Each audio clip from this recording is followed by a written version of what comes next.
Some say the sky is the limit. It's beyond anything we could imagine. Well, imagine this, getting a pizza or book sent to your home by a drone, an aircraft controlled remotely by a computer. We can do half-hour delivery, so in urban areas, you could actually cover very significant portions of the population. Or using the unmanned aircraft to help a farm. Check their cattle, check their property. They can use these drones as helicopters for precision agriculture. Or sell houses. You could see the house from a different perspective. Even Facebook plans on getting into the action. They hope to launch drones that would provide internet access across the globe. The idea of using unmanned aerial vehicles, or UAVs, for commercial purposes has many businesses buzzing with excitement. Who is going to be behind these aircrafts? We have very, very many inquiries from manufacturers and from technology developers who want to come to our airspace and test their products. The whole point of drones is that we can do stuff faster, better, cheaper. Across the country, UAVs are taking flight and creating limitless opportunities while trying to leave behind the negative stereotypes. We try to get away from the drone word. The drone kind of gives you bad connotations of military, dropping bombs, spying.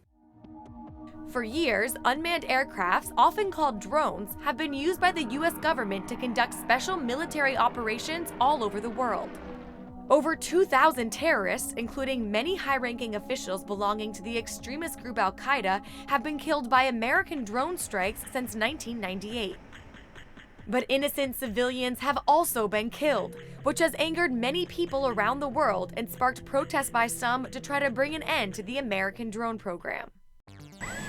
But it seems the UAV may soon be flying through skies near you, not as a weapon of war, but as a tool for businesses. The Federal Aviation Administration believes that by 2020, there could be as many as 30,000 drones flying through the nation's skies. There's nothing new about these aircraft, but there is something very new about their commercial use in the airspace of the United States. But before you can get that pizza delivered, the FAA has to make sure that UAVs are safe, not only for the people in the air, but for people on the ground as well. Right now, the agency has banned all commercial drone use until at least 2015 while they figure out how to regulate them. But they're allowing testing of drones for research in 6 states around the country.